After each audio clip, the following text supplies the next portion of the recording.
시청자 여러분 안녕하십니까. 용감한 토크쇼 직설 원일입니다. 2차 북미 정상회담이 2말 3초 베트남 하노이에서 열릴 거란 전망이 나오고 있습니다. 북미 간의 고위급 협상이 곧 열려서 세부 사항 논의한답니다.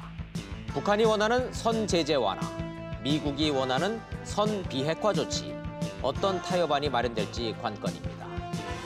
이대로 2차 북미 정상회담이 열리면 불완전한 비핵화, 반쪽짜리 비핵화, 이른바 스몰 딜에 그칠 거란 우려도 나오고 있습니다. 어쨌든 성사되긴 될 거라는 트럼프, 김정은의 2차 회담, 그리고 김정은의 서울 답방. 한반도의 운명은 어디로 가고 있는지 직설 함께 하시면서 점검해 보시겠습니다.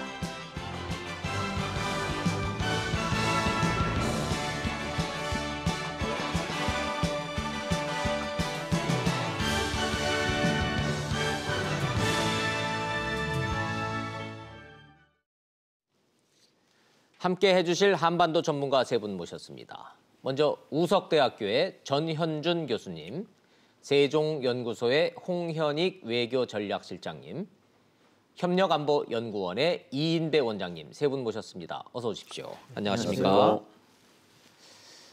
말씀드린 대로 2말 3초 베트남 하노이, 2차 북미 정상회담의 시기와 장소입니다. 뭘 근거로 이런 전망이 나오는지 워싱턴 상황 먼저 보시고 토론 시작하겠습니다. 폼페이오 국무장관은 미 CBS 방송과 인터뷰에서 2차 북미 정상회담에 대한 질문에 세부 사항을 도출하고 있다고 답했습니다. 2차 회담의 시기, 장소와 관련해 트럼프 행정부가 내부 검토와 함께 북한과도 협의를 진행하고 있다는 말로 풀이됩니다.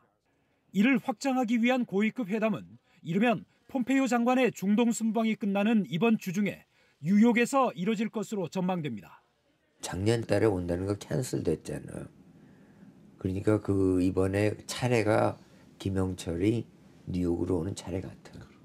정상회담 장소를 놓고는 베트남과 인도네시아, 태국 가운데 베트남의 하노이가 유력하다는 보도가 잇따르고 있습니다. 일본 요미우리 신문은 트럼프 대통령이 2차 북미 정상회담을 다음 달 중 베트남에서 열자고 북한에 제안했다고 보도했습니다.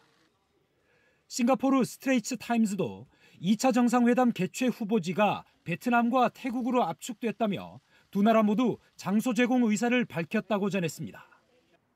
외교소식통은 베트남의 경우 북한 공관이 있고 북미 모두에게 우호적인 나라인데다 김정은 위원장이 자신의 전용기로 이동할 수 있다는 장점을 갖고 있다고 소개했습니다.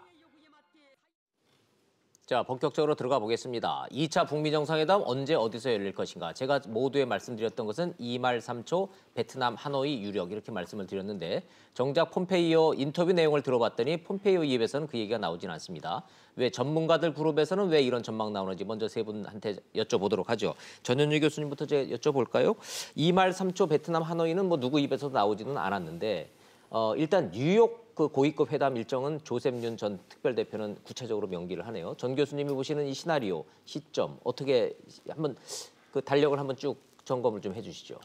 네, 작년 사실 이제 연말 언제쯤인가는 2차 북미 정상회담이 개최가 됐어야 되는데, 예. 사실은 이제 북한이 조금 이제 반발을 했었죠. 고위급 회담도 열리지 않고 상응 조치를 해주지 않은 데 대한 이제 불만 때문에 사실 이제 불발이 됐습니다. 그런데 뭐 어쨌든 간에 김정은 위원장도 그렇고 트럼프 대통령도 그렇고 이러한 그 모멘텀은 이어가야 되겠다. 네. 아무리 구조적으로 북미 대결 구조가 계속 된다 할지라도 이 문제를 해결하기 위한 정상 간의 회담은 지속돼야 된다고 하는 그런 강한 의지가 있는 것 같습니다. 네. 그러니까 아시다시피 뭐 워싱턴 정가도 그렇고 또 북한 내부도 강경파들이 이제 포진되어 있기 때문에 대화 무용론이 계속 나오고 있는 것은 사실임에도 불구하고 양 정상이 대화의 필요성을 느끼고 있고 서로 사랑한다고 표현할 정도로 네. 관계가 어떻든 좋은 상태이기 때문에 최소한 리더십 차원에서는 이 모멘텀을 대화의 모멘텀을 이어가야 한다는 생각이 강하게 있는 거고 벌써 이제 1월 1일 신년사를 통해서 김정은 위원장이 대화 의지를 분명히 밝혔고 거기에 대해서 또 트럼프 대통령도 화답을 했지 않습니까? 네. 가능하면 빨리 좀 하자는 그런 식의 표현을 했기 때문에 정확한 시점은 물론 지금 잘 모르겠습니다만은 최소한 한두 달 내에는 북미 정상회담이 2차 정상회담이 열려서 북핵 문제라든가 체제 안전 보장 문제, 그러니까 북한의 선도적인 조치에 대한 미국의 상응 조치 이런 걸 가지고 대화가 이루어진다고 하는 것은 분명할 것 같습니다. 다만 대화가 된다고 해서 문제들이 바로 해결될 것인가 하는 것은 이제 그렇죠. 다음의 문제입니다만 다음 대화 문제고요. 자체는 개최되지 않을까 생각이 됩니다. 시그널로만 놓고 보면 김영철이 뉴욕을 먼저 가야죠. 그렇습니다. 순서상 그렇죠. 순서가 그렇죠. 네, 11월 8일 날. 조섬윤의 전망도 보면 김영철이 일단 뉴욕으로 와야 된다 이렇게 얘기를 작년 하니까. 11월 8일 날 사실 북미 고위급 회담이 열려야 됐었고 워싱턴에서 근데 그게 불발됐기 때문에 이번에 아마 워싱턴으로 가야 되지 올 않을까 것이다. 싶습니다. 네. 알겠습니다. 홍현익 박사님은 베트남이 될 거다라고 진작에 말씀을 하셨어요. 근거가 그 당시에 그렇게 딱 전망하셨던 근거는 역시 네. 가장 현실적으로 비행기입니까? 일단 트럼프 대통령이 그 시사를 했죠. 비행기가 갈 수 있는 곳이다. 그런데 트럼프 대통령 비행기는 전 세계 어디나 갈 수 가는 있는데 거고. 일단 김정은 위원장의 비행기인데 지난번에 중국 비행기 빌려 탔더니 DNA 정보가 다 노출이 돼가지고 김정은이 이제 중국 비행기 타면 안 되겠다. 그게 무슨 말씀입니까? 그러니까 김정은이 지문이나 비행기를 빌려주니까 지문이나 뭐 김정은 위원장 돌아다니면서 여기저기 자기 흔적을 남겼잖아요. 머리카락도 빠질 거고. 네. 그러니까 그거를 다 주워서 DNA 분석을 그런 합니까? 얘기를 이제 듣고 더 이상 기분 중국에 나쁘다. 그런 것까지 신세져서는 안 되겠다. 그래서 그렇군요. 울란바토르하고 하노이하고 제일 유망했다라고 이제 봤는데 그렇죠. 울란바토르는 지금 너무 춥죠. 춥고 너무 춥죠. 추워서 지금 엄청 춥죠. 그리고 거기. 뭐 세계 미디어에 이렇게 스포트라이트 받기도 좀 어렵죠. 그런데 그렇죠. 베트남은 아주 좋은 게 북한처럼 미국하고 전쟁을 했는데 미국한테 유해 송환하고 수교하고 경제 성장 활발하게 해가지고 아세안의 중심국으로 지금 떠오르고 있고 그다음에 하와이도 얘기가 나오지만 하와이에는 북한의 대사관이 없죠. 그러니까 그렇죠. 대사관도 있고 북한하고 미국하고 다 친한 나라이면서 그 자국이 굉장히 그 유치하고 싶은 적극성을 갖고 있고 그 다음에 이 미국에서 봐서는 전략적인 의도가 있는 게 베트남은 북한이 베트남처럼 됐으면 하는 열망을 갖고 있는 거죠, 미국은. 그러니까 베트남이란 나라는 작은 나라지만 중국하고 전쟁도 했잖아요, 79년에. 전쟁을 해서도 지지 않았고 지금도 중국하고 경쟁하고 있는 나라잖아요. 네. 중국의 부하가 아니잖아요. 그러니까 북한이 지금 너무 중국의 친중 노선을 걷고 있으니까 네. 떼내려고 그러는데 베트남은 정말 본보기가 되는 나라죠. 그러니까 북한하고도 친하고 그리고 아주 이제 결정적인 게 리용호 외무상이 작년 그 12월 초에 갔고요. 그러고 보니까 리용호가 갔다 왔네요. 그다음에 마크 램버트라고 국무부 부차관보 미국도 갔다 왔고. 램버트가 이제 가가지고 두 사람이 그냥 연이어서 갔다 왔고요. 그리고 리용호가 들리는 얘기가 그 말레이시아에서 김정남 살해한 거에 대해서 사과까지 했다. 사과를 받았다. 간접적으로. 왜 사과를 했을까요, 갑자기? 그래서 베트남이 주최하고 그러니까 중요한 나라니까 맞아요. 이게 그건 실수했지만 좀 정상회담을 하면 좀 잘 좀 해달라. 김정남이 암살된 장소는 말레이시아지만 베트남 여성. 암살에 연루돼서 그 범인으로 지목돼서 재판받고 있는 여성이 베트남 여성이기 때문에 베트남 여성 한 명 있죠. 그 부분에 대해서 딱 기억이 나네. 그게 다 연결된 거를 연결해 보면 베트남 하노이 유력하다. 일찌감치 전망하셨는데 전체적으로 분위기가 보면 북미 간에 맞는 것 같아요. 그도 그럴 것이 트럼프 입장에서는 봐라, 우리하고 전쟁했던 베트남이 이렇게 잘 살고 이렇게 잘하는데 니들도 친미 국가 돼도 체제 안전 받으면서 경제 발전할 수 있다는 메시지 주는 거고. 하노이하고 다낭이 있는데 다낭은 이제 관광지로 유명하고 관광지고. 근데 다낭보다는 하노이를 할 가능성이 큰 게 하노이에 대사관이 있기 때문에 북한 대사관. 그러니까 하노이가 더 유망할 것 같습니다. 아무래도 이제 베트남하고 정상회담도 하고 하려면 하노이가 되지 않을까. 하노이까지 찍으셨습니다. 한 가지 더 보태드리면 사실 베트남 같은 미국이 되게 원하는 곳이긴 한데요. 보면은 지난해 3월달에 베트남에 드디어 미국의 항모가 그 칼빈선호가 들어갔습니다. 최초로. 그러네요. 그 이야기는 무엇이냐면 미국의 대외 전략 중에 하나가 인도 태평양 전략을 통해서 중국을 견제한다. 봉사하는데 굉장히 중요한 지정학적 중요한 위치가 있는 것이 다낭항이고 베트남입니다. 그렇게 본다면은 미국으로서는 북한을 앞서 홍 박사님 말씀하신 것처럼 북한을 중국으로부터 떼놓는데도 중요하고 베트남을 통해서 어쨌든 중국을 또 봉사하는 데도 중요한 일이기 때문에요. 그렇게 본다면 베트남은 미국으로서 굉장히 구미가 당기는 그런 곳일 수 있습니다. 역사적으로 베트남이 중국하고는 항상 긴장 관계, 뭔가 대립 관계를 해서 독립을 유지하기 위해서 유지를 하다 보니까 삼국지에도 나왔던 그런 전쟁의 그렇죠. 역사를 갖고 있기 때문에 미국 입장에서는 커가는 중국을 견제하기 위해서 베트남을 교도보로 삼아야 된다는 점. 그 장소에서 북미 정상회담 연다. 이 함축된 의미가 남다릅니다. 이거 하나만 더 여쭤볼게요. 이인배 원장님.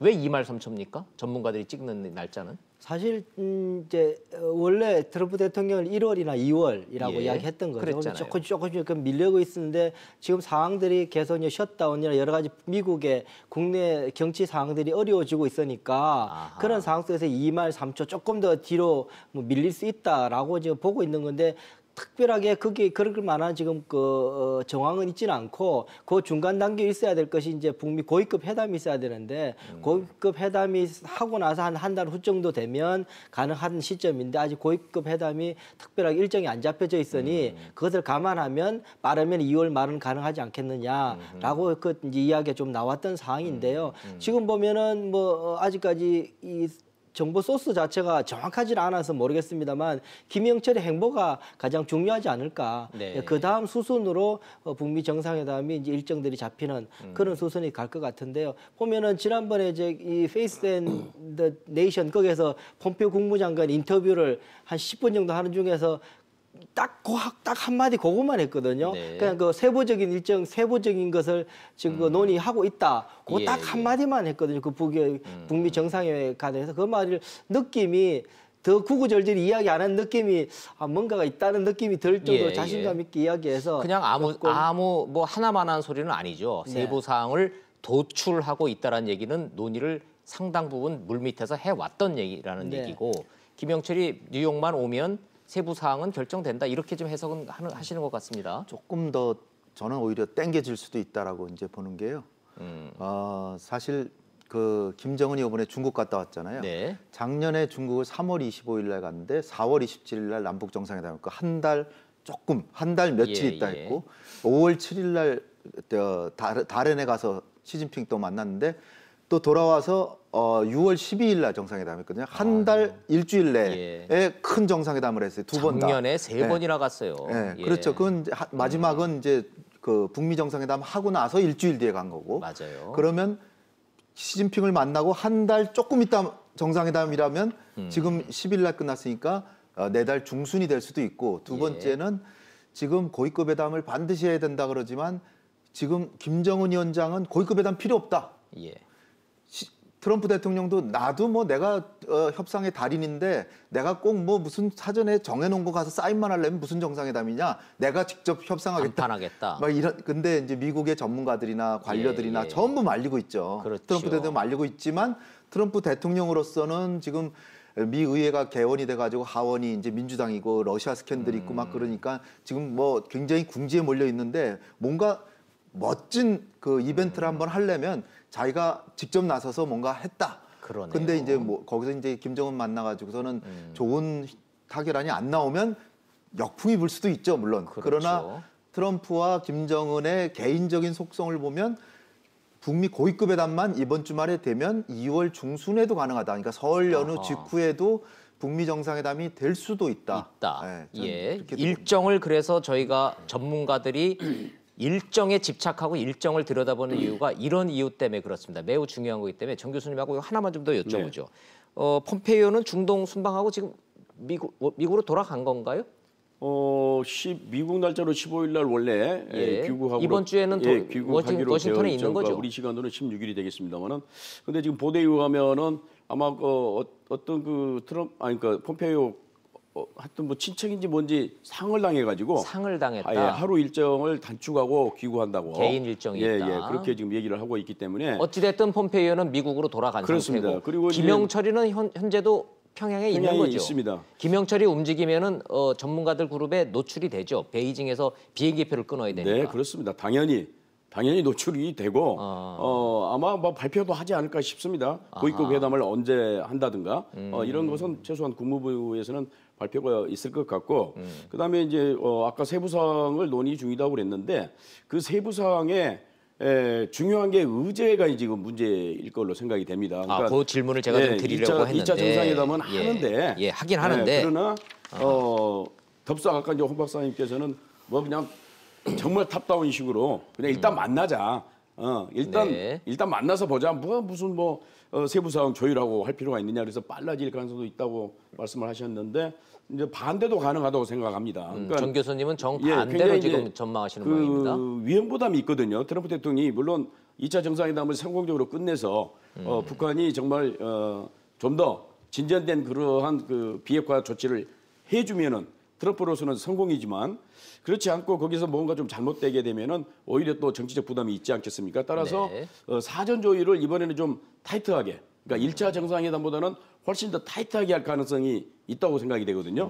따라서 의제라든가 물론 장소, 그다음에 뭐 회담 기간이라든가 여러 가지 지금 경호 문제라든가 논의를 해야 되겠습니다만은 역시 가장 중요한 게 2차 정상회담을 했을 때 뭘 논의하고 뭘 합의를 하고 어떻게 발표할 건가 이게 매우 중요할 거란 말이죠. 그렇다면 결국은 모든 국제사회가 관심 갖는 게 뭐겠습니까? 북한이 핵물질이라든가 핵무기라든가 ICBM이라든가 관련해서 뭔가 진전된 모습을 나타내야 되는 거고 당연히 물론 미국은 그에서 상응하는 조치를 또 해줘야 되겠죠. 그것이 뭐 금강산 관광 재개가 됐든 뭐 이를테면 제재 해제가 됐든 뭔가를 이제 주고받기식의 이제 그런 이제 타협이 돼야 되는데 그건 그 조율은 상당히 시간이 걸릴 가능성이 높습니다. 그렇기 때문에 오히려 좀 뒤로 더 늦춰질 가능성도 있다. 좀 우리가 한번 생각을 해봐야 되겠다 생각합니다. 좋습니다. 일정이 고위급 회담이 좀 빨라질 것이다. 따라서 북미 정상회담도 좀 2말 3초로 갈 것이다. 아니다. 더 늦춰질 것. 뭐 그거는 현재로서는 알 길이 없는 거니까. 말씀을 꺼내신 김에 본론으로 좀 들어가 보죠. 고위급 회담이 됐든 2차 북미 정상회담이 됐든 1차 때처럼 악수하고 전 세계에 짠 하고 보여주고 우리는 뭐 새로운 합의를 했다. 그런데 구체적인 내용 봤더니 아무것도 없다. 이렇게 빈손으로 가기는 어려운 상황일 텐데 이인배 원장님. 2월 달이면 미국이 의회 열죠. 네, 2월부터 시작하죠. 그럼 미 하원이 이제 드디어 여소야대가 되는 거죠. 그렇죠. 트럼프 대통령이 리얼리티 쇼 하듯이 작년 6월 12일 싱가포르 회담처럼 그런 리얼리티 쇼만 하고서는 우리는 합의를 이뤘다라고 자랑만 해갖고는 안 될 상황이죠. 그렇죠. 뭔가 내놔야죠 이번엔. 미 하원 외교위원장 앵겔 위원장이 이미 벌써 그 이야기를 지금 방어를 하고 나서고 있죠. 그렇죠. 1차 정상회담 그런 식으로 하는 건 매우 불행한 상황이다. 지금 다시금 이렇게 내용 없는 정상회담을 한다 그러면 미국의 지위만 올릴 뿐이다. 그럼 명확하게 그걸 반대 의사를 명확하게 밝힌 상황입니다. 그래서 따져 묻겠다는 거 하는 거는 그 정상회담은 대통령 의제니까 하는 건 대통령이 자유인데. 하는 거죠. 하지만 이제 그걸 끝나고 나면 그걸 따져 묻겠다는 거거든요. 사실 아리아법 지난 연말에 이제 통과된 이제 아시아 안심법안에도 보면은 미국의 국무부에서 하고 있는 행정부가 그 북한과의 협상하고 나면 협상 결과에 대해서 청문회를 통해 다 보고를 하라라고 그 법에 다 명시되어 있는 부분이 있거든요. 그러다 더 이제 그 법에 근거해서도 더 타이트하게 물어보게 될 겁니다. 하원 청문회를 통해 가지고 과연 어떻게 협상을 했느냐, 어떻게 물밑 다른 이면 협상은 없었느냐 등등 부분에 아주 꼬치꼬치 뭐 공개는 될지 안 될지는 모르겠으면 아주 매우 곤혹스럽게 폼페오부터 시작해서 하게 될 상황이라서 제가 볼 때는 일단은 이제 지난해에 중간 선거가 끝났지 않습니까? 어쨌든 상원을 지켜낸 거로서 뭐 본인으로서는 트럼프 대통령은 뭐 성공적이었다라고 이야기를 한 상황입니다. 그런 상황에서 지금 남아있는 이제 트럼프 대통령 남아있는 건 재선이 남아있는 2년 후에 재선을 해야 되는 상황인데 재선을 위해 필요한 것이 정치적으로 무엇일까를 판단해야 될 겁니다.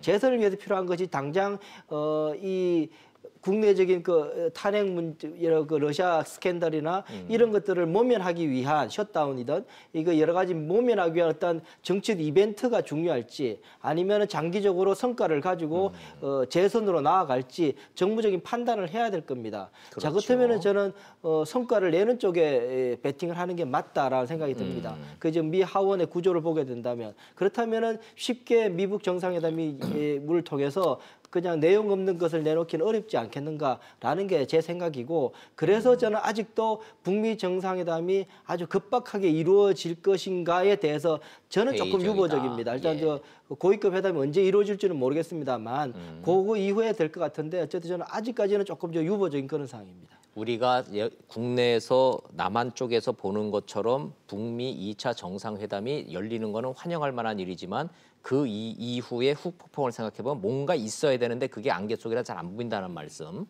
제가 질문을 좀 이렇게 드리면 어떻겠습니까? 이인배 원장이 말씀하셨던 성과라는 부분에 대해서 트럼프 입장에서의 성과와 미 하원 입장에서의 성과가 상당한 거리감이 좀 있는 것 같은데 홍현익 박사님 미 전문가들 그룹하고 토론도 많이 하시고 계속 분석도 많이 하시니까 먼저 미 의회가 요구하고 있는 2차 북미 정상회담의 성과 최소한 이거는 갖고 와야 성과를 인정해 줄 것이다. 뭐가 있을까요?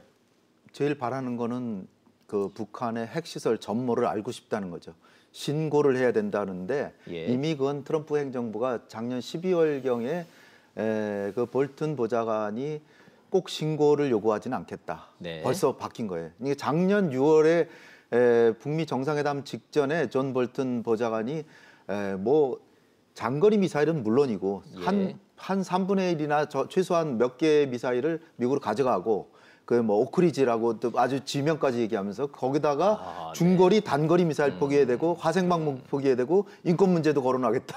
뭐 불과 한 번에 7, 8개월 지났을 뿐인데 먼 나라 먼 얘기 옛날 같죠? 얘기 같은데요. 예. 사실은 그때 한 번에 다 해결한다고 그랬어요. 북한 핵 프론트 로딩으로 해서 드러낸다 그랬었어요. 네. 그러니까 그것도 선비핵화 후보상 이렇게 맞습니다. 했는데 예. 그러다가 이제 6월 12일 날 나온 거는 동시병행인데 북한이 비핵화를 하면 체제 보장을 해주겠다. 예. 그리고 관계 개선을 해주겠다. 그래서 병행으로 이제 설정을 해놨는데 북한은 나름대로 유해송환하고 무슨 예. 그 인질로 잡아놨던 사람들 3명 돌려보내고 미사일 실험장 해체하고 핵실험장 폐기하고 그다음에 미사일 실험 안 하고 한 5가지 정도 했는데 그러나 미국 의회 아까 지금 물어보신 미국 의회나 미국의 전문가들이 보기에는 그러나 영변의 핵시설 계속 돌아가고 있고 네. 미사일 계속 만들고 있고 그럼 뭘 했다는 거냐. 그러니까 소위 미래 핵을 좀 포기는 했지만 실질적으로 미국이 가장 중시하고 있는 핵 프로그램 자체를 동결시켜야 되는데 저도 지금 작년 6월 12일 날 방송에 나가서 도대체 동결도 안 시키고 뭘 했다고 하는 거냐. 네. 동결. 네. 동결이 안 됐잖아요. 아하. 근데 요번에 이제 김정은 신년사에서 우리는 더 이상 핵무기를 만들지도 뭐 확산하지도 않고 사용하지도 않고 예. 뭐 이런다고 얘기는 했지만 거기는 무기입니다. 무기. 네. 프로그램은 돌아가고 있어요. 프로그램은 지금도. 돌아가고 그러니까 있다. 지금 트럼프 대통령이 대충 이제 알아차린 게 김정은이 하는 너댓 달 목리를 부리고 나서 이게 찍어 누른다고 되는 게 아니구나. 네. 따라서 요번에 미국 내부에 있는 굉장한 의회나 전문가들의 회의론을 불식시키면서 뭔가 했다는 소리를 들으려면 네. 구체적인 거 네. 그리고 미국 국민들에게 아주 피부에 와닿는 거. 예. 그러니까 첫 번째로 장거리 미사일. 예. 문재인 대통령도 지적하셨잖아요. 장거리 미사일, 중장거리, 단거리는 아닙니다. 네. 중장거리 미사일. 그다음에 미사일 시설 폐기. 그다음에 영변 유해 핵 시설에 대한 폐기. 문재인 대통령은 그것까지 얘기하셨는데 제가 보기에는 영변 이외 핵 시설 폐기 정도까지는 못 가고 그거를 하더라도 핵무기는 그대로 남습니다. 네. 미국 의회가 바라는 건 핵무기가 몇 개고 어디에 시설이 있고 어디에 있는지를 전모를 밝히고 폐기하면서 사찰도 받아라. 이게 네. 미국 의회와 전문가들 얘기인데 지금 제가 현실적으로 느끼는 거는 거리가 멀죠. 그러니까 요번에 정상회담에서는 북한이 핵을 완전히 중단하고 그리고 영변 지역이라 영변이 북한의 핵시설의 한 70% 이상 되거든요. 네. 영변 시설은 사응 조치가 있으면 폐기한다 그랬으니까 예. 영변 시설만이라도 신고하고 폐기하고 검증까지 받아라.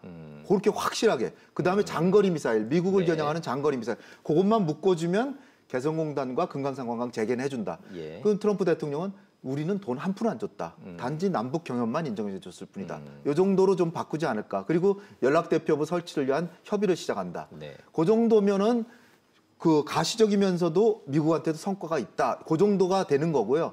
그 다음 정상회담에서 이제 전모를 드러내면서 하는 것이 되지 않을까. 말씀을 정리를 해보면 미국 의회가 요구하는 성과라는 것은 결국은 영변을 열어라. 영변뿐 아니라 영변 이해 시설까지도 예. 다 알고 예. 영변과 핵시설에 대한 기본적인 신고 리스트가 제출되지 않으면 미 의회는 성과로 보기 어려울 거다. 이렇게 지금 보시는 것 같습니다. 그렇게 정하면은 이번에도 성과는 없습니다. 성과는 없을 신고, 것이다. 전면적인 신고는 어렵기 때문에. 어렵다. 예. 일부 관련해서 신고. 네. 가장 따끈따끈한 뉴스를 보면 블룸버그 통신인데요. 정보당국과 첩보를 종합을 해보면 북한은 로켓과 핵탄두 생산 활동을 계속하고 있다. 중단한 적이 없다. 이 보도 나오는 거 보면은 배경도 결국은 미국 조야에서는 김정은의 신년사에서는 안 만든다고 그랬지만 실제로 핵 프로그램은 가동되고 있고 계속 돌아가고 있다. 이 얘기를 강조하고 싶은 건가요, 미국은? 그렇죠. 미국 전문가들이 보기에는 핵실험장을 북락시켰다 그러는데 그건 전문가들이 가서 보진 않았고 예. 근데 김정은이 보여주겠다고 했죠. 평양에서 네, 문재인 네, 대통령한테. 네.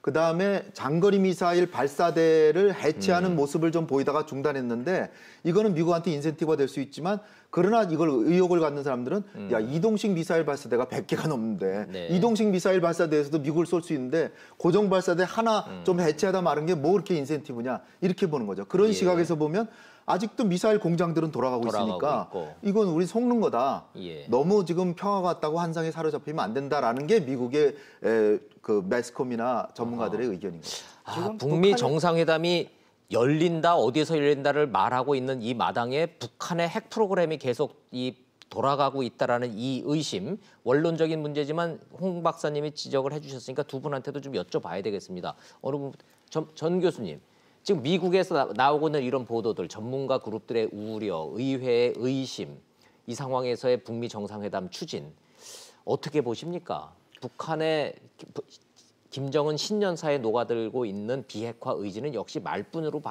보고 있는 것 같습니다. 미국은.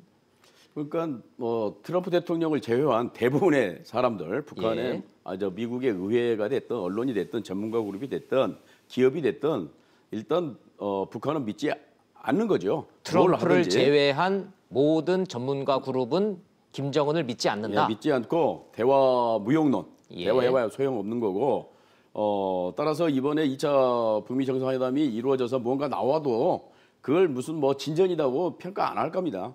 그거 가지고 애게게 그거 가지고 비핵화했다고. 예. 그러니까 대부분의 사람들은 완전한 비핵화를 요구하고 있는 거죠. 그러니까 북한의 항복. 네.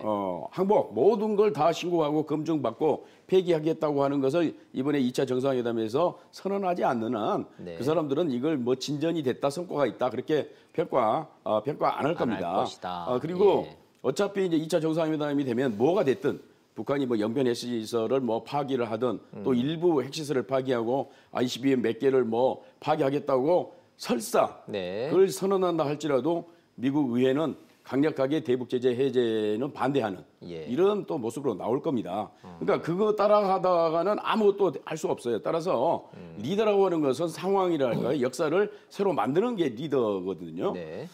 소위 이제 구조가 있지 않습니까? 북미 대결 구조가 꽉 짜여 있어가지고 도저히 풀릴 것 같지 않은데 결국은 그걸 푸는 것은 리더거든요.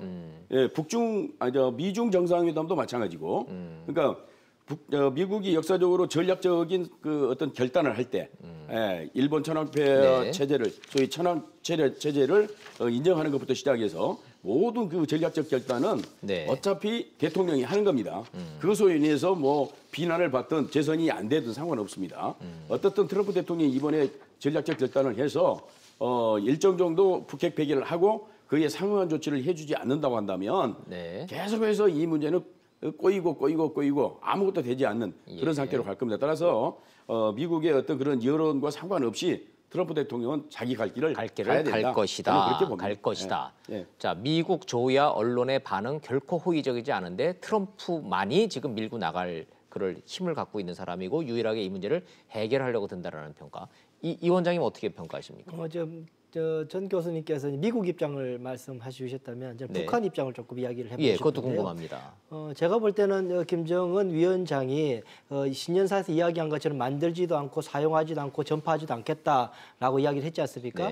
그 이야기를 해보면 실제로 제가 볼 때 김정은 위원장은 지난해 6월에 싱가포르 회담 이후에 지금 협상 칩의 색깔을 바꾸는 전략을 지금 아주 성공적으로 하고 있다. 그런 생각이 듭니다. 무슨 말씀이냐면 미국에서 원하는 것은 과거 핵에 대한 일정 부분 포기 내지는 축소를 원했던 부분이었는데 처음에 시작할 때 그런데 이제 북한은 거기에 대해서는 전혀 뜻이 없었던 것이고 그냥 가장 최대치의 협상 카드는 미래핵을 포기하는 선에서 어쨌든 미국과 협상을 추진해 나가려고 했던 것이 당초의 목적이었던 것 같습니다. 그것을 끌고 가는 상황 속에서 보게 되면 계속 핵 무력들을 핵 물질을 생산해내고 계속 핵 활동을 계속 해내고 있는 거죠. 그것이 미국을 계속 공개가 되고 있는 것이고, 그는 뭐 밝혀지라고 저는 북한이끼리 했다고 보는데요. 그렇게 함으로 인해 가지고 이거 봐라, 이게 지금 동결조차도 안 되고 있는 정도로 지금 심각하다. 그러면은 카드 자체가 지금 과거 핵이 아니라 미래 핵, 동결만 해도 뭔가가 협상이 진전되는 것처럼 보이게 할 수 있는 환경으로 북한은 지금 성공적으로 만들고 있다라고 네. 보여지는 거죠. 그러니까 지금 이 시점에서 나오는 이야기는 뭐냐면은 북한의 핵 동결만 해도 상당 부분 북한과 미국 간에는 협상이 한 발짝 진전한 거다라고 소리를 듣게 되는 상황까지 네, 오게 된 네. 거죠. 이렇게 북한으로 전략적으로 그런 입장에서 김정은 이번에 막 사용하지도 만들지도 전파하지도 않겠다라고 했던 신년사는 제가 볼 때는 미국과의 협상 칩 색깔을 바꿔서 지금 전략을 완전히 성공적으로 바꾸고 있다. 저는 뭐 그런 생각이 좀 듭니다. 핵무기를 김정은한테 그걸 물어봐야 예. 돼요. 저 지금 화면에 나오듯이 더 이상 핵무기를 만들지도 시험하지도 뭐 이렇게 예. 했잖아요. 거기에 저 핵무기란 말에 플루토늄 생산, 우라늄 농축 이것도 포함되느냐? 예. 김정은은 핵무기로 탄두를 만드는 걸 얘기하는 것 같아요. 제가 예, 느끼기에는. 예. 그러니까 지금 우라늄 농축 계속 하고 있거든요. 근데 핵무기를 저 앞에 임이라는 자도 있습니다. 이미 더 이상 핵무기를 만들지도 시험하지도인데 그게 저는 좀 의아한 게 김정은이 생각하는 건 탄두화를 얘기하는 것 같아요. 네, 네. 그러니까 근데 물질을 계속 생산하고 하잖아요. 그다음에 예. 미사일도 과연 여기 포함되는지 미사일도 지금 계속 생산하고 있거든요. 그걸 미국에서 볼 때는 그걸 큰 범주로 핵무기라고 보는 거고 예. 김정은은 핵탄두는 더 이상 안 만들고 있다. 그래서 제가 참 작년에 아쉬운 게 6월 달에 왜 핵 프로그램 동결 자체도 못 시키고 성과를 냈다 그러냐. 뭐 진고나 폐기 사찰은 아니더라도 네. 일단 중단은 시켜야 될 거 아니에요. 중단도 못 시키고 트럼프 대통령은 아주 잘된 합의자라 예. 그랬잖아요. 전 그게 굉장히 전 작년에 아쉬웠어요. 자, 전문가들이 걱정하시고 지적하시는 부분에 대해서 보충 설명을 드려야지 시청자 여러분들이 좀 이해를 좀 하실 것 같습니다. 이런 북핵 협상을 실제로 했던 크리스토퍼 힐 전 주한 대사 같은 경우는 현재 진행 중인 북미 회담에서만 놓고 보면 김정은이는 비핵화 의지가 없다라고 좀 단정을 하고 있습니다. 문재인 대통령 신년 기자회견 잘 기억을 좀 해보시면 미국 기자들이 끊임없이 묻는 게 바로 그겁니다. 자, 김정은 만나보셨지 않습니까? 문재인 대통령님. 김정은이가 말하는 비핵화하는 그 말의 정의와 한국과 미국 정부가 말하는 비핵화의 정의가 같습니까? 라고 자꾸 미국 기자들이 집요하게 물어보는 게 바로 핵심이 이거라고 보는데 우리도 이 얘기 좀 한번 해보죠. 더 이상 핵무기를 만들지도 사용하지도 시험하지도 전파하지도 않겠다고 분명히 말은 했어요. 여기에 대한 해석만 놓고 보면 핵탄두를 만들어서 갖다 쏘지 않겠다라는 뜻이지 우리가 핵 프로그램을 가동하고 만들어 놓은 거는 건들지 마. 여기에 대해서는 아예 말도 꺼내지 마. 이렇게 핵 보유국으로서의 지위를 인정해달라는 의미라는 해석이 많습니다. 정 교수님 동의하십니까? 그러니까 그 해석은 해석에? 뭐 맞습니다. 해석은 그렇게 할 수 있겠죠. 그러니까 예. 김정은 위원장의 의도는 예. 어떻든 과거 핵은 보유를 하고 북미 관계 개선을 통해서 적대 관계를 해소한다는 거죠. 그렇게 해서 그런 입장에서 그 비핵화 정의라면 북미 간에 이게 타협점이 나올까요? 너무 계산법이 달라도 좀 다르다는 생각이 좀 그렇습니다. 듭니다. 그러니까 지금 북한도 이제 작년 12월 20일 날 그 조선중앙통신 논평원을 통해서 얘기를 한 게 뭐냐면 북미 간의 가장 근본적인 그 인식 차이는 뭐냐면 그 비핵화의 개념이라는 거예요. 그러니까 북한은 지금 한반도 비핵화를 얘기하고 있는 거고 그렇죠. 미국은 북한 비핵화를 얘기하고 있다. 이것 때문에 지금 한 발자국도 북미 간에 어떤 그 타협점이 찾아지지 않고 있다. 네. 그런 얘기를 한 바가 있거든요. 그러니까 그 아마 그 외신 기자 질문 내용도 그 비핵화 개념이 국제사회에서 얘기하는 것과 북한이 얘기하는 것, 김정은이 얘기하는 것이 네, 같느냐 하는 네, 이제 그런 네. 질문은 역시 김정은은 한반도 비핵화를 얘기하고 있는데 말하자면 문재인 대통령 당신께서는 지금 북한 비핵화를 얘기하고 있지 않느냐. 네. 이제 그렇게 질문을 한 것 같고 그에 대해 문재인 대통령은 자기가 만나본 바에 의하면 뭐 같다. 국제사회에서 얘기하는 것과 김정은이 얘기하는 그 비핵화 개념이 같다. 그렇게 얘기를 했습니다. 다시 말씀드리면 김정은도 북한 비핵화를 얘기하고 있다. 네. 그러니까 그 의지가 있다.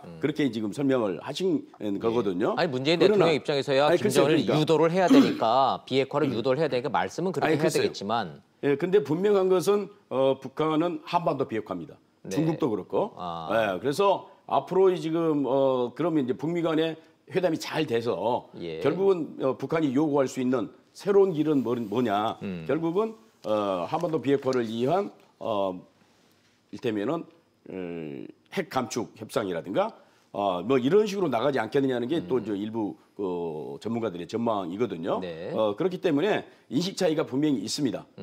있는데 과연 그러면 이게 앞으로 북미 간에 타협이 될 수 있는 거냐? 네. 북한이 요구하는 수준과 미국이 요구하는 수준이 전혀 차원이 다른 건데 뭐 그런 측면에서 좀 우려를 하고 있는 것 같습니다. 다시 말하자면 비관적인 전망을 하는 거죠. 네. 절대로 북미 간에는 협상이 안 되는 거고 그냥 잠정적인 그 어떤 타협만 해가면서 이 상황이 그냥 머들링스루 스물스물 가는 이러한 아주 나쁜 시나리오가 있지 않겠느냐는 그런 예상을 하는 그 이유가 비핵화의 개념 때문에 차이 때문에 그렇다는 얘기예요. 예. 큰 틀에서 한 1년 단위로 총정리를 하고 좀 복기를 해보면 뭐 숨가쁘게 엄청나게 정상회담 많이 하고 2018년을 혼란스럽게 보내기는 했지만은 가만히 되짚어서 하나하나 그럼 누가 남는 장사를 한지를 놓고 보면 김정은이 가장 남는 장사한 거 아니냐라는 생각이 듭니다. 비핵화에 대해서는 과거에 현재 딱 빼놓고 미래 핵만 가지고 지금까지 장사를 해왔고 이제 이른바 상응 조치만 얻어내면 김정은이 입장에서는 얻을 건 다 얻었다 이런 분석도 가능해 보이는데 이 원장님은 어떻게 누가 제일 외교 잘했습니까? 트럼프 대통령이 취임하고 나서 이제 북한하고 협상을 시작하면서 그랬죠. 오바마를 이제 비판하면서 예. 지난 20년 동안 북한에게 쏘갔다. 뭐 했냐? 예. 지금까지 이렇게 협상한다고 하면서 핵 무력만 저렇게 해서 핵 무기를 가지도록 저렇게 만든 걸 나는 다르다라고 네. 이야기 시작했던 거죠. 그렇게 하면서 이제 프론트 로딩 이야기하면서 이제 과거 핵부터 곧바로 전국을 이제 들어가겠다 네. 해서 이제 그렇게 해서 시작했던 협상이었는데 그렇게 1년 지난 이후에 보게 나면 과거와 똑같은 패턴으로 지금 진행되고 있는 상황이죠. 예. 오바마 때도 그렇고 육자회담 때도 그렇고 사실은 과거 핵에 대한 신고, 금정 거기에서부터 다 깨져나가고 아무것도 안 됐던 게 지금까지의 북한과의 협상의 이제 전례였지 않습니까? 트럼프 행정부들은 지난 1년여 동안의 협상 결과도 과거 핵에 대해서는 아무런 진전을 이루지 못했다. 요 대목은 세 분 전문가들도 동의하시는 거죠? 홍 박사님은 그 부분을 제일 아쉬운 좀 대목으로 짚고 계시고. 그런 속에서 북한으로서는 이제 한미의 연합 훈련도 이제 중단이라는 카드도 아주 손쉽게 네. 받을 수 있었고, 뿐만 아니라 시진핑과 북중 관계도 사실은 2013년 시진핑 등극 이후에 한 번도 못 만났던 예. 이 김정은은 세 번이나 했잖아요. 네 이제는 번이나 찰떡궁합이 돼버렸고. 100일 동안 네 번이나 만나는 그런 네. 성사를 하게 되는 그런 것까지 북한도 중국도 끌어들이고 미국도 끌어들이는 그야말로 동북아에서 굉장히 중심 행위자로서 북한이 설 수 있게 만드는데 굉장히 주요한 전략을 했다라고 볼 수밖에 없죠. 불행하지만. 그렇게 평가를 하시네요. 뭐 김정은의 외교 승부수만 놓고 보면 북한의 외교 전략으로만 놓고 보면 얄미울 정도로 뭔가를 얻어내는 데는 참 능수능란하게 잘한다는 생각이 듭니다만은 자 좋습니다. 우리가 중재자 역할에서 어찌됐든 북한을 국제사회로 끌어내서 대화의 장으로 이끌어낸 것 자체는 우리로서는 성과니까. 그런데 이 대목에서 좀 반드시 좀 짚고 넘어가야 될 좀 예민한 대목이 있어서 좀 전문가들 의견을 좀 여쭙겠습니다. 제가 좀 이상한 눈을 의심하는 외신을 하나 봐서 그렇습니다. 주1 미군이 낸 보고서에 봤더니 북한을 사실상의 핵 보유국으로 핵 보유국이라는 용어를 썼고 핵탄두 개수도 15개라고 명기를 했습니다. 핵선언국입니다. 보유국이 아니라 핵선언국. 디클레어. 핵을 보유하고 있다고 선언한 나라 이렇게 돼 있더군요. 네. 그렇다면 미국이 주1 미군이 북한을 이렇게 규정한다는 것은 과거 핵을 용인하고 그냥 가겠다는 뜻인가? 이거 제가 너무 과도한 해석입니까? 그런 위험성을 좀 드러냈다. 저 이제 보여지고요. 저는 한 10년 전부터 의심을 했던 사항입니다. 이렇게 되는 상황을 걱정하셨습니까? 우리 이명박 정부, 박근혜 정부 북한하고 대화조차 거의 시도를 아주 소극적으로 했고, 예. 그러니까 북한이 먼저 선행동하지 않으면 대화도 필요 없다 이렇게 했었죠. 그런데다 미국도 한국이 이렇게 강하게 나가니까 미국도 그냥 뭐 대충 북한이라는 존재를 활용해서 중국 견제하고 한국하고 동맹하면서 주일 미군, 주한미군을 그냥 아주 봉쇄하고 가자 뭐 이런 전략이었고, 그게 이제 오바마의 이제 전략적 인내였죠.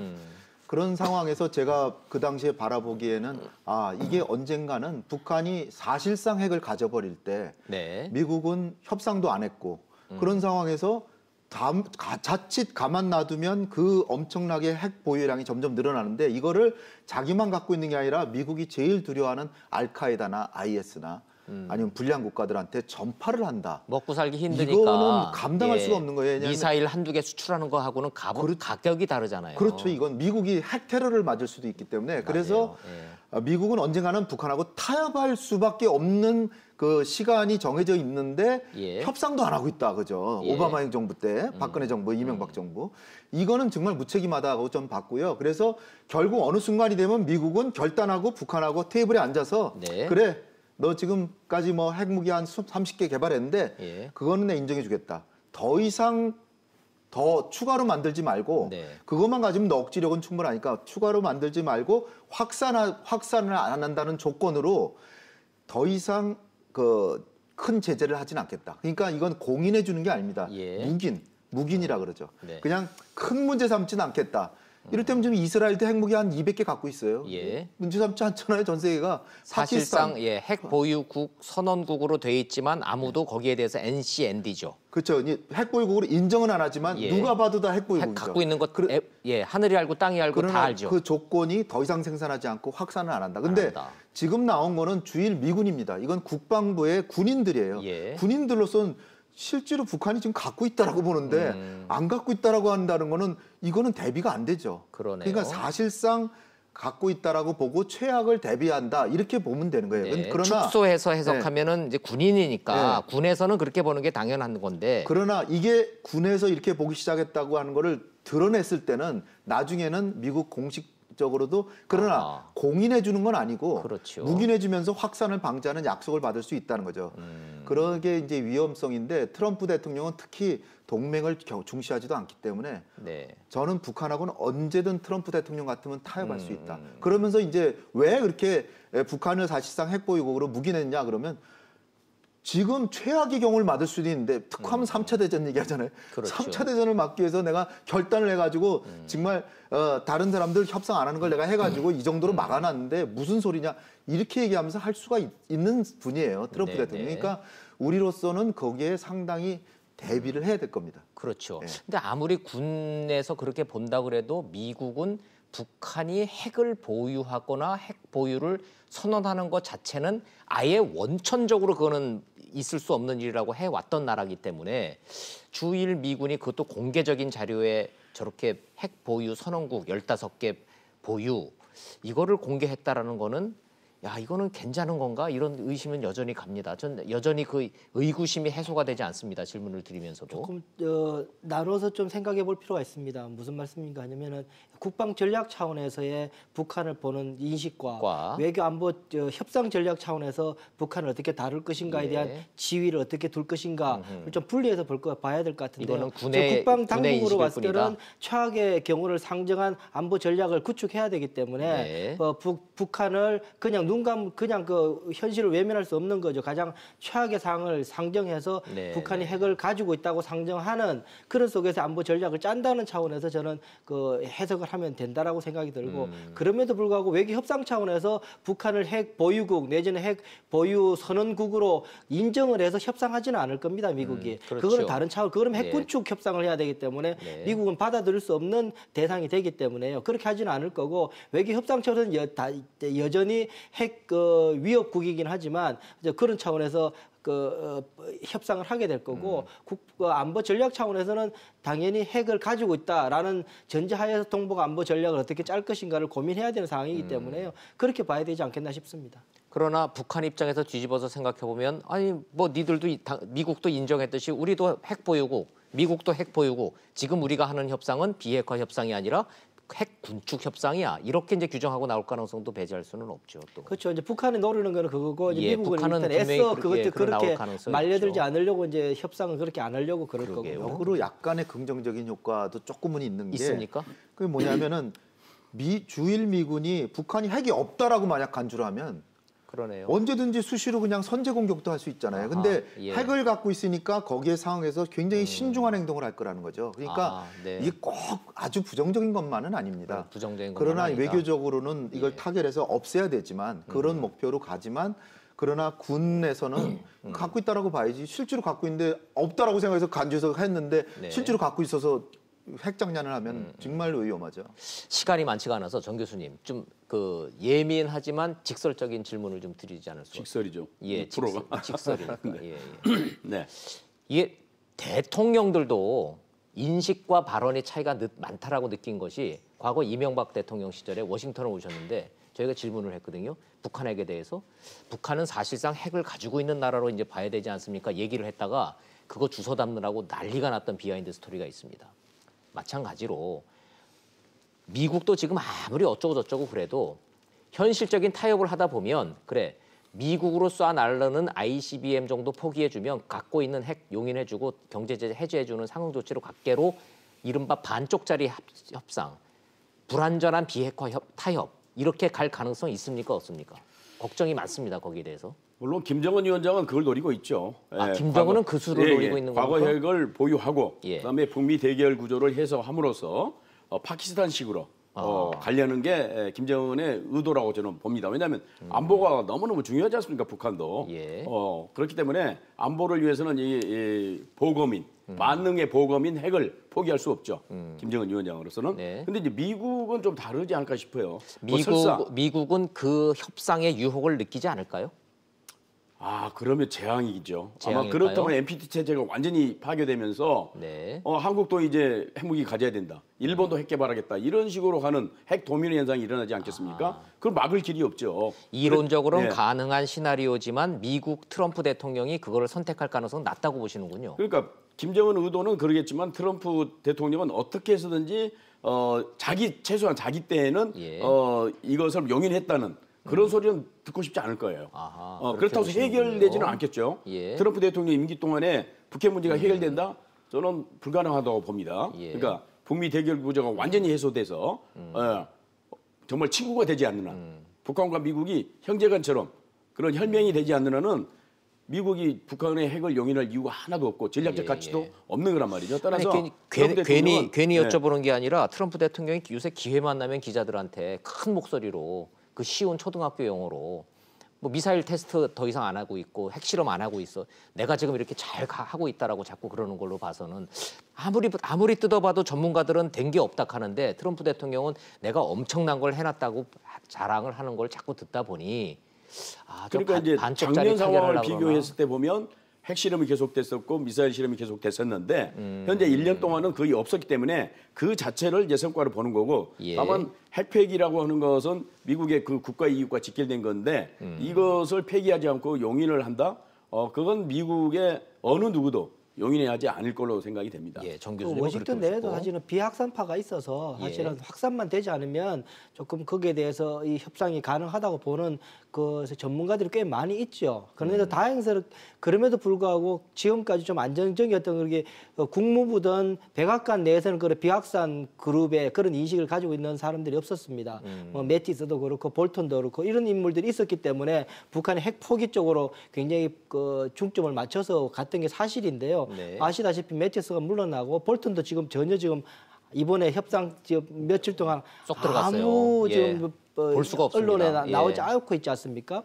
그런 상황을 보게 되면 조금 저는 사실은 좀 우려가 되는 부분이 트럼프 대통령은 어쨌든 가장 손쉬운 방법이 미국민의 안전은 지켜냈다라고 이야기하는 부분일 수 있으니까요. ICBM 드러냈다. 그분이라면 뭐 스몰 딜이라고 이해하는 부분을 어쨌든 큰 유혹은 그 트럼프 대통령이 있을 수 있다라는 생각에 대해서 사실은 저는 조금 걱정이 되는 부분입니다.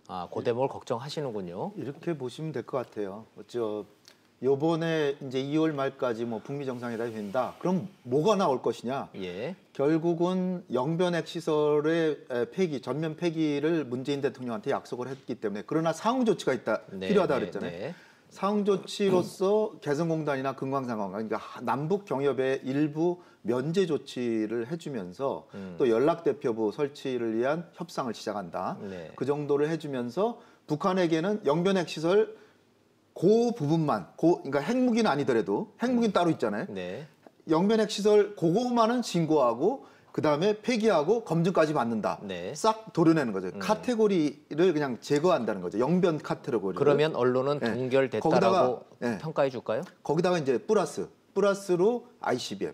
문재인 대통령께서 얘기하는 ICBM 이건 또 다른 카테고리거든요. 예. 거기다 하나를 얹어주는 거죠. ICBM이라고 하는 미국 국민의 당장의 위협이니까 예. 그거를 엮어서 넣어주면 트럼프 대통령은 이렇게 생각하는 거죠. 지금까지는 완전히 비핵화하면 제재 해제해주겠다 뭐 이런 식으로 했는데 그게 1년 동안 북미 협상을 해보니까 진짜로 전쟁을 하지 않으면 북한이 그런 방식은 안 취할 것 같다. 따라서 제일 합리적인 거는 이제 단계적으로 가는 것이다. 네. 완전한 비핵화라는 목표는 끝까지 추구하고 내가 이익이 재선이 돼도 끝까지 가는데 예. 그러나 그걸로 가다가 망쳐버리느니 단계적으로 북한의 핵이 10이라고 하면 지금은 이 정도는 폐기시켰는데 네. 내가 요번 회담에서 한 6까지는 가겠다. 그러나 4는 남지만 그건 다음 정상회담에서 또 해결하겠다. 예. 그러니까 단계적인 폐기를 이제 그 방법을 얘기를 하면서 요번에는 10 중에 6까지 가겠다.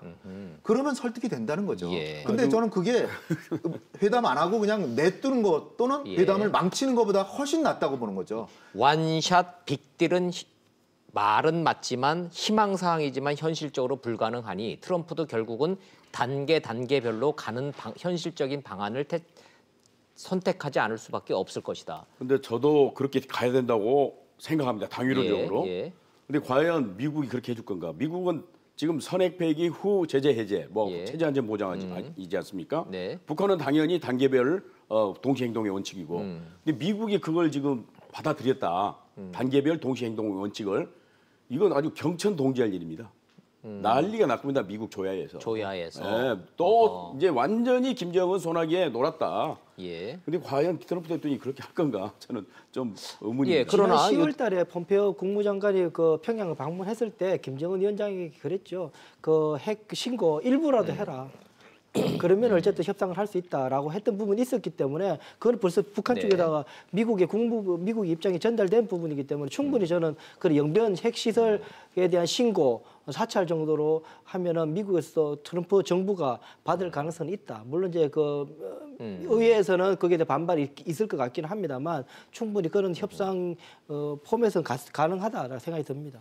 네, 아주 약간의 미묘한 온도 차이가 있지만 전문가들마다 이 전망이 조금씩 다르니까 이 대목은 문재인 대통령의 발언을 근거로 해서 문재인 대통령이 어차피 지금 중재자 역할로 네가 먼저 하라라고 하는 트럼프 대통령과 김정은 위원장 사이에 중재자로 바로 이 말씀을 하셨습니다. 요거 좀 해석 좀 부탁드려서 해석을 해봐야 종합적인 정리가 되실 것 같습니다.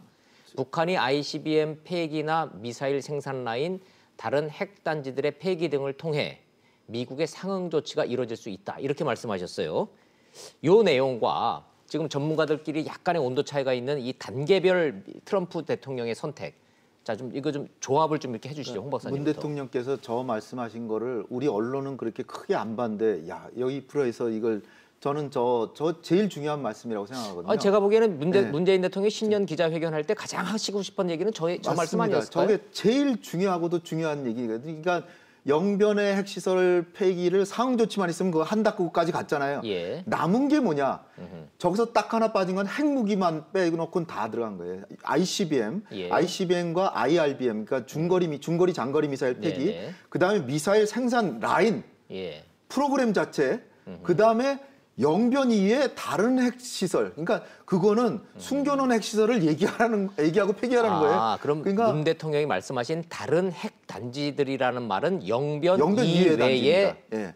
영변 말고 예. 플러스 알파로 다른 핵시설을 말씀하신 거다. 김정은 위원장이 저 얘기를 주목해서 들었다면 이거 한국이 좀 너무 나가는 거 아니야? 그랬을 가능성도 있어요. 왜냐하면 김정은이 좀 서운해할 수도 있는 내용이군요. 영변 이외 단지 핵 폐기까지는 자기 생각을 안 하고 했는데 있는데 영변만 내줄 생각인데. 예. 근데 이제 미국은 저런 걸 생각하고 있으니까 우리가 북한과 미국 얘기를 다 들어보고 우리의 안으로 저걸 제시하신 거라고 이제 보는데 저거 굉장히 중요한 말씀이라고 말이다. 저는 생각합니다. 자, 만약 그러면 저거를 김정은이 해준다면 저는 개성공단이나 금강산 관광 재개될 수 있다고 봐요. 뒤집어 얘기하면 저 노란색으로 표시된 1, 2, 3를 김정은이 받아들인다면 미국의 상응 조치, 트럼프가 상응 조치로 제재 완화해줄 거라고 보십니까? 제재 완화는 충분히 되고요. 근데 그렇게 보시는군요. 저기까지 안 갈 거라고 봅니다. 다른 핵단지 폐기 저거는 좀 어려울 것 같아요. 왜냐하면 김정은이 저거를 받아들이냐 안 받아들이냐 또 별개의 문제이긴 하죠. 그리고 4단계가 핵무기의 폐기. 예. 두 분 한번 그러니까 해석 좀 미국의 해주세요. 상응 조치가 있어야 돼요.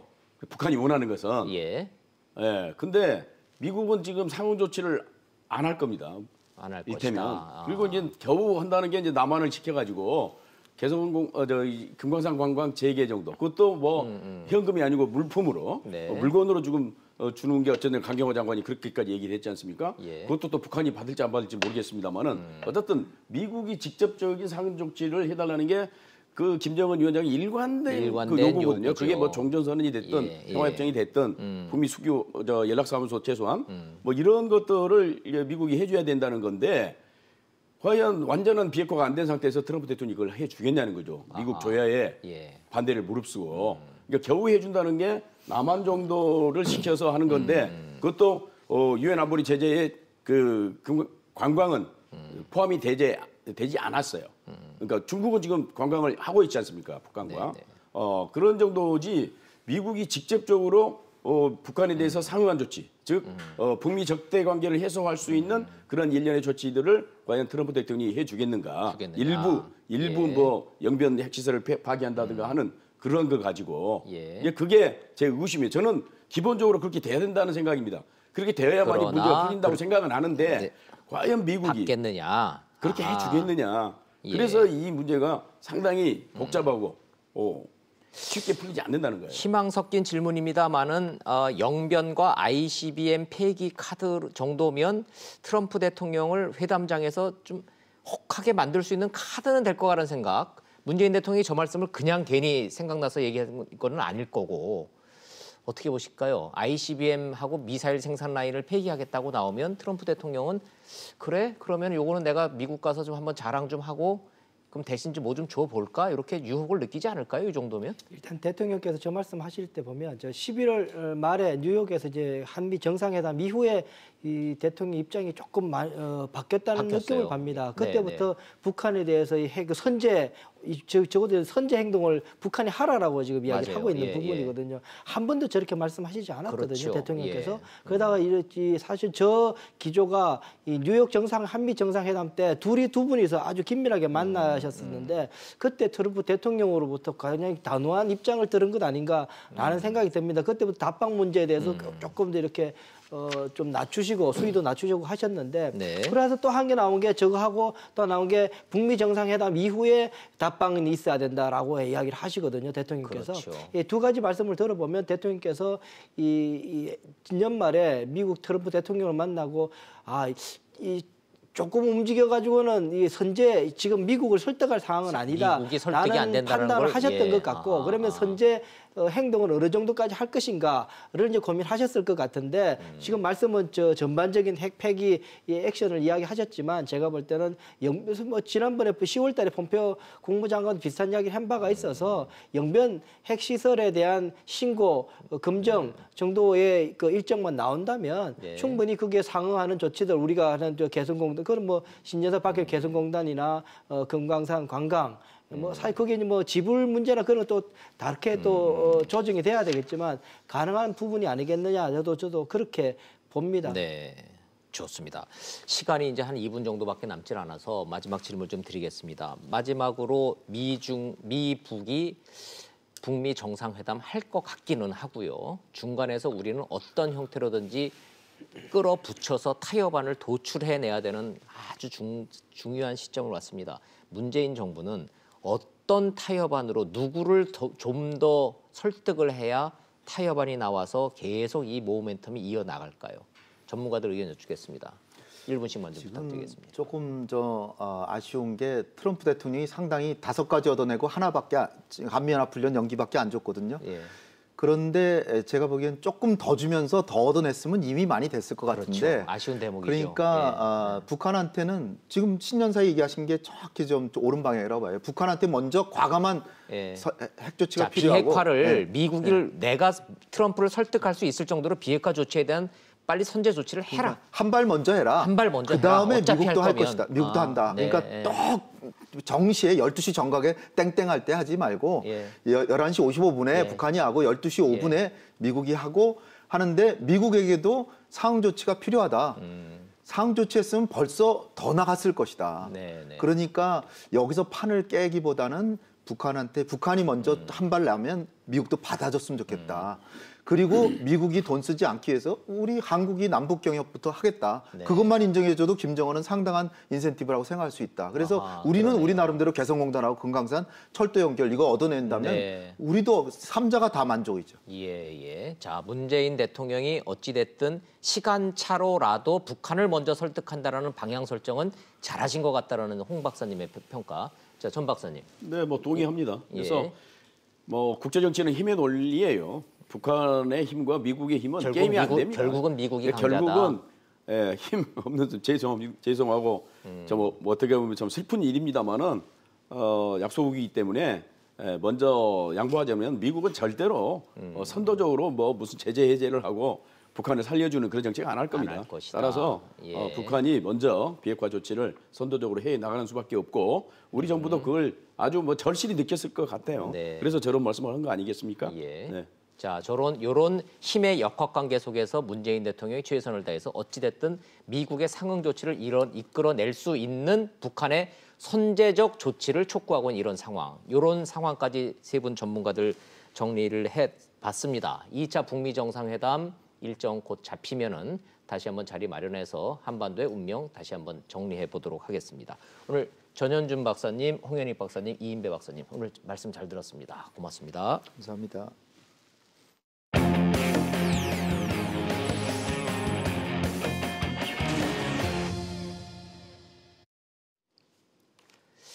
체육계의 미투 운동, 성폭행 문제, 미성년자였던 고등학교 때부터 시작된다라는 폭로가 이어지고 있습니다. 기가 막힐 노릇입니다. 자, 심석희 선수 이후에 유도계에서 터져나온 또 다른 미투 사건. 영상 보시고 이슈 따라잡기로 돌아오도록 하겠습니다. 유도 선수였던 신유용 씨는 지난해 3월 자신의 코치였던 손모 씨를 성폭행 혐의로 고소했습니다. 고등학교 1학년 때부터 4년 동안 손 전 코치가 상습적으로 성폭행을 저질렀다는 내용입니다. 주변에 알리면 유도계에서 끝이라고 협박해 도움을 요청하지 못했다고 말했습니다. 하지만 지난해 초 손 전 코치로부터 사과 대신 돈으로 회유하려는 문자를 받고 고소를 결심했다고 밝혔습니다. 돈 줄 테니까 없던 일로 해줘라. 이런 식의 연락이었어요. 너가 화난 건 알겠지만 500만 원을 뭐 만들었다. 용서해주면 안 되겠느냐라는 문자를 또 보냈어요. 신 씨는 최근 심석희 선수로 인해 용기를 내 공개하게 됐다고 말했습니다. 다시 한번 체육계 미투가 뭔가 이슈가 됐다고 생각을 하고 그래서 되게 고맙다고 생각을 했어요. 저도 다시금 목소리를 내야 한다고 생각을 했습니다. 손 전 코치는 신 씨와 연인 사이였다며 성폭행 혐의를 부인하고 있습니다. 수사를 다 받았고 기다리는 입장이니까 결과가 나오겠죠. 폭행 안 했다 해서 이렇게 말하지 않았어요. 전체적인 요약을 보면 다 알게 돼요. 경찰은 사건을 불기소 의견으로 검찰에 넘겼고 검찰 조사는 아직 진행되지 않고 있습니다. 대한유도회는 손 전 코치가 미성년자와 부적절한 관계를 맺은 사실이 인정되는 만큼 오는 19일에 열리는 이사회에서 영구 제명을 논의하기로 했습니다. 이슈 따라잡기 돌아왔습니다. 최진봉 교수님 나오셨습니다. 어서 오십시오. 안녕하세요. 안녕하세요. 말씀을 드리면서도 어른의 한 사람으로서 부끄럽습니다. 예. 이거 뭐 이런 일이 있습니다. 저런 일이 있습니다. 뭐 이랬습니다. 저랬습니다는 이제 좀 지나간 얘기 같고 예. 이거 앞으로 우리가 어떻게 해야 됩니까? 일단 체육계 미투는 이제는 정말 골마 터지는 것 같아요. 그렇죠. 그러니까 이게 폐쇄적인 그런 어떤 조직 문화 때문에 그런 것 같아요. 제가 볼 때는. 예. 그리고 선수와 코치가 1대1로 훈련받고 뭐 지도도 받고 이런 경우들이 많이 있잖아요. 그런 것들을 정말 제대로 정말 훈련을 해서 사용해야 되는데 그렇게 생각하지 않고 잘못된 관행으로 이루어져서 뭐 라커룸에서 만나서 훈련을 시킨다든지 네. 이번에도 뭐 매트 위에서 저런 행동을 했다고 이렇게 알려지고 있고 또 하나는 뭐 그 신유영 선수가 그런 표현까지 했었는데 본인이 코치 그 뭐 숙소를 청소하는 그런 역할까지 했대요. 그러면서 아마 일이 불거졌다고 하는데 이런 관행들이 없어져야 된다고 저는 생각을 해요. 선수들 거의 뭐 자기 그 밑에 아랫사람 다루듯이 막 그렇게 함부로 하잖아요. 코치들이. 그런 관행들이 남아있기 때문에 문제라고. 물론 뭐 모든 코치들이 이렇게 한다고 우리가 일반화시켜서 말씀드릴 수 없겠지만 오래된 체육계의 관행 자체가 그렇게 선수들을 코치들이 마음대로 하고 뭐 아무 시간이나 불러서 마음대로 뭐 훈련이라는 명목으로 여러 가지 일들도 시키고 그런 일들이 결국은 이런 불행한 사태들을 만드는 요인이 아닌가 하는 생각이 들어서 투명하게 운영될 수 있는 그런 제도적인 장치의 어떤 마련들 또 시스템의 변화 이런 것들이 필요하지 않나 하는 생각이 듭니다. 금메달만 따온다면, 예. 은메달만 따온다면, 동메달만 따온다면, 예. 메달만 딴다면 그 어떤 일이 있어도 좋다라고 그렇죠. 묵인돼 있는 학교, 학부모, 예. 이 체육계 예. 여기서 이 어느 누구에게도 말을 못하고 그렇죠. 이 미성년 상태에서 성인이 된 이 선수들의 이 아픔, 예. 야 이거를 이 수십 년을 우리가 이러고 살아왔던 거예요. 그렇죠. 그죠? 유 선수 같은 경우, 신 선수 같은 경우도 5살에 유도를 시작했어요. 그리고 이 불행한 그러니까요. 일은 고등학교 가서 일이 예, 시작이 된 예. 건데, 그러니까 뭐 아까도 제가 말씀드렸지만 처음에 코치방 그 청소하러 갔다가 거기서부터 일이 시작이 됐거든요. 예, 예. 그리고 나서 이제 협박을 하는데 한 번 그 일을 당하고 나면 충격이 클 거 아니겠습니까? 그렇죠. 미성년이었고 고등학생이었으니까. 예. 근데 협박을 하는 내용을 보면 그래요.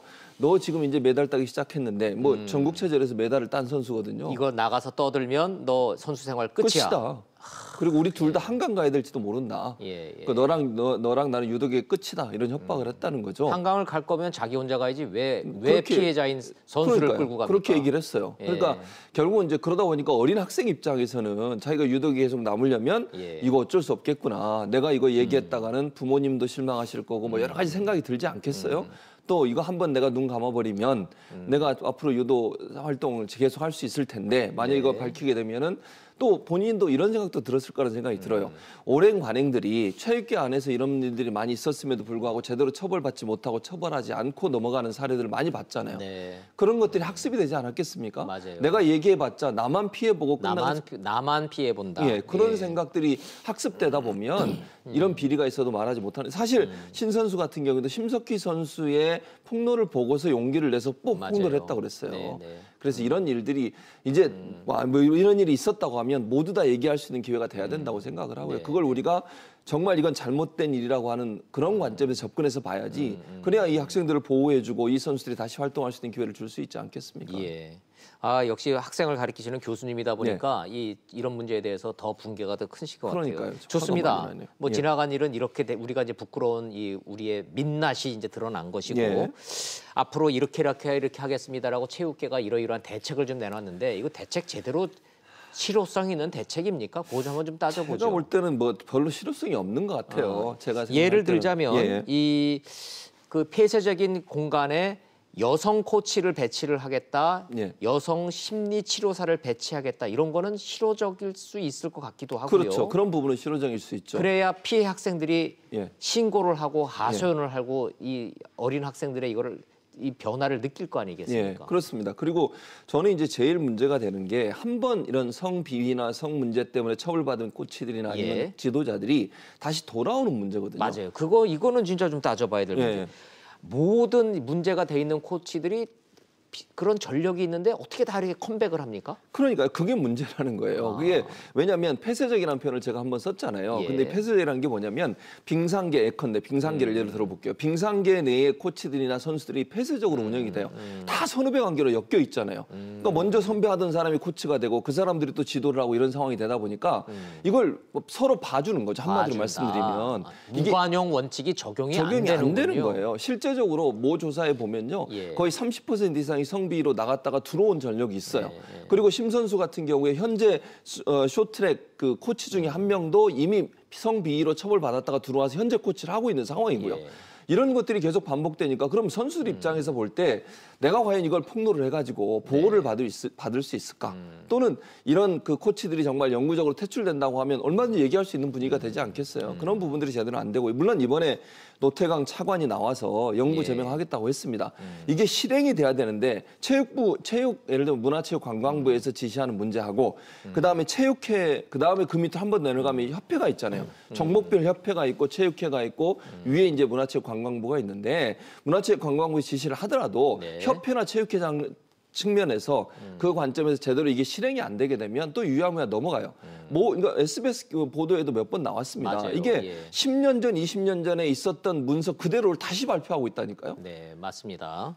자, 그래서 예. 영구 제명한 결정은 너무나 당연한 것이고 예. 영구 제명 저 원칙은 무관용 원칙은 이제 확정됐으니까 그건 지켜야 되는데 예. 과거에 이 사람들이 다시 유야무야 복귀를 했을 때 이거를 결정한 사람들이 있을 거 아니겠어요? 그렇죠. 예. 이거를 심사한 사람들이 있을 거 아니겠어요? 맞습니다. 이 사람들을 전수조사해서 그 당시에 그 조치가 혹시 끼리끼리 그냥 봐주고 한 측면이 없는지를 전수조사를 해야죠. 당연히 그래야 그렇습니다. 국민들이 아 이번에는 정말 의지가 있구나. 예. 이게 알 텐데 그렇죠. 거기에 대해서는 이런 방금 말들이 없잖아요. 그렇죠. 그리고 지금 현재 비로 있다가 돌아온 사람들이 그대로 코치하고 있잖아요. 저는 이분들도 그만두게 해야 된다고 생각해요. 그럼요. 예. 그럼 이거, 지금은 그대로 예. 있는데 그럼 형평성이 안 맞잖아요. 예. 이거 뭐 괜히 유탄 맞아서 괜히 억울하다고 할 게 아니라 그건 아니죠. 성범죄, 어린 미성년자를 상대로 해서 성범죄를 저지른 사람들이 예. 체육계에 남아있다. 지도자로 말이 안 되는 거죠, 그거는. 나머지 학생들 전수조사해야 되는 당연히 거고 그래야 됩니다. 이분들이 다시 유야무야 돌아왔을 때 그 심사했던 사람들 예, 그분들도 책임을 물어야 됩니다. 책임 물어야죠. 당연히 그래야 예. 되죠. 그 정부도 이 예. 그 책임으로부터 자유롭지 않을 것이고. 대통령도 어제 얘기하셨어요. 이 문제 철저히 조사해서 처벌하라고. 예, 그러니까 예. 정말 의지를 가지고 정부가 나서서 이 문제를 해결한다고 저는 생각을 합니다. 저는 이 생각도 좀 들더군요. 발표 내용을 듣다 보니까 이거를 모두 주도하는 것이 문화체육관광부일 텐데 예. 문화체육관광부에 이런 성폭력, 성범죄를 처벌한 노하우나 그런 경험이 있는 분들이 있을까요? 별로 없을 것 같아요. 그렇다면 예. 여기에는 사법기관이 들어가야 되고 당연히 이런 그래야죠. 경험이 있는 분들이 같이 범정부적으로 이걸 네. 여가부가 들어오고 이렇게 해야 되는데 그렇죠. 당연히 이거 그래야 문가부 돼요. 당신들 일이니까 당신들이 알아서 하고 그냥 툭 그렇게 던져놨단 할 말이죠. 문제는 아니라고 생각해요, 저는. 맞아요. 예. 이거 저만 이런 생각 드는 거 아니겠죠? 아니죠. 국민들이 모두가 매 저는- 눈으로 지켜보고 그럼요. 있잖아요. 당연히 그렇게 지켜보고 있죠. 맞습니다. 이거 이번 기회에 좀 더 구조적이고 확실한 대책 나오지 않으면 예. 이거 국민 불신으로 갈 가능성이 당연히 그럴 있어요. 수 있고요. 그리고 제가 볼 때는 앞으로도 더 많은 폭로들이 이어질 가능성이 예, 있어요. 예, 그래서 이번 폭로에 무슨 체육계가 흔들린다 이런 얘기 할 필요 없고요. 저는 지도자로서의 자격과 어떤 뭐랄까요 그 기준 자체가 안 맞다고 네, 저는 네, 생각해요. 네. 그런 분들은 다 체육계에서 떠나도록 만들어야 된다 이렇게 생각합니다. 얘기 나온 김에 제가 예. 진행자로서 교수님한테 제가 한 가지만 하소연하고 좀 가면 안 예, 될까요? 말씀하시죠. 대책 마련해 주신다고 어디 가서 저기 말씀하실 때 예, 그 장본인들 예. 그 딴 말은 다 변명을 하더라도 그 사랑했었단 말은 좀 안 하면 안 했으면 좋겠어요. 그건 좀 법으로 좀 어떻게 좀 금지하면 안 됩니까? 그러니까요. 이번 일도 지금 사랑했다고 아니 지금 어른이 결혼을 해서 가정을 갖고 있는 남성 지도자가 고등학생을 고등학생 미성년자한테 그런 몹쓸 짓을 해놓고 사랑해서 그랬다? 이게 아이 그거는 좀 아니잖아요. 좀 그건 아닌 것 같아요. 예. 창피한 줄 알아야 돼요. 예, 창피한 예, 줄. 예. 제발. 연인 관계였다, 사랑했다. 그걸로 넘어가려고 하는 예, 거잖아요. 그렇게 지금. 가서는 예. 이게 저 될 일이 아니라는 그럼요. 점. 그거는 정말 분노를 예, 더 예. 자극시킨다 이렇게 예, 볼 수밖에 맞습니다. 없어요. 예, 예, 예. 예. 그 역시 저만 드는 생각 아니죠? 아니, 전혀 아니죠. 예, 알겠습니다. 예. 감사합니다. 자, 다음 문제로 넘어가죠. 예. 그 탁현민 행정관 사표냈다는데 예. 사표냈다는 얘기가 있고 승진할 거란 얘기가 있고 혼재돼 있습니다. 이거 정리가 그러니까요. 좀 되고 있나요? 저는 이렇게 생각해요. 청와대에서 공식적으로 발표한 내용은 없어요, 현재. 그러니까 비공식 라인을 통해서 취재한 내용이 보도가 됐는데 그런데 복수로 사표를 낸 거는 다 그건 확인된 것 같아요. 됐대요. 거기까지 확인됐는데 그럼 사표를 낸 이유가 예. 지금 모 언론에서 보도한 것처럼 정말 승진을 못해서 기분 나빠서 사표를 낸 건지 뭐 그런 투로 이제 보도를 그런 했거든요. 얘기도 왜냐하면 있어요. 네, 인사비서 그러니까 그 의전비서관 자리가 지금 비어 있잖아요. 지난번에 음주 사고로 예. 사고치고 나간 자리. 예, 그 자리로 진급을 하고 싶어서 그러네. 그랬다. 비어 있네. 그러고 봤더니. 근데 그걸 그렇게 바로 연결시키기는 아직은 무리라고 저는 무리인데, 생각이 들어요. 왜냐하면 예. 탁현민 행정관이 지난번에도 본인이 그만두겠다고 이미 얘기를 했잖아요. 예. 그게 만약에 이런 진급의 문제라고 하면 지난번에 문제가 아니라 이번에 이런 문제가 불거졌어야 한다고 저는 생각을 하고 탁현민 행정관 같은 경우는 예전부터 본인이 정말 지쳐 있는 것 같고요. 본인이 또 저희과 출신이에요. 성공회대 신방과 그래요? 출신이고, 예, 예. 그리고 또 이제 거기서 겸임 교수도 했었고 정식 전임은 아니었지만, 네. 그러니까 성격 자체가 자유롭고 이렇게 어디 얽매이고 이런 걸 별로 안 좋아하는 스타일이에요. 몹시 심한 자유영혼으로 알려져 있죠. 네, 그렇게 알려져 있죠. 예. 그러니까 제가 볼 때는 지쳐 있을 것 같아요. 그 조직 사회 안에서 일하는다는 게 그렇게 쉽지 않잖아요. 여러 가지 몸무게가 몇 킬로가 빠졌다는 거 아닙니까? 그러니까요. 그래서 아마 살 빼고 싶은 사람은 청와대 가라는 거 아니에요? 그렇죠. 그러니까 제가 볼 때는요. 본인이 예. 만약에 나와서 밖에서 활동하면 지금보다 경제적으로는 훨씬 더 소득이 많을 거라고 저는 네, 보거든요. 그러니까 제가 볼 때는 그런 이유보다는 정말 본인이 힘들어서 그만두려고 하는 의지가 드는 더 강하다고 예. 개인적으로 생각을 하거든요. 그런데 그렇다면은 교수님 말씀대로라면 예. 뭐 사표 냈습니다. 그동안 고생했습니다. 어디 뭐 잘 되길 바랍니다. 이제 이러면 되는데 예. 청와대에서 고민 중입니다. 아무 소리를 안 한다는 얘기는 예. 그래도 승진시키가 말까 고민한다는 얘기 아닐까요?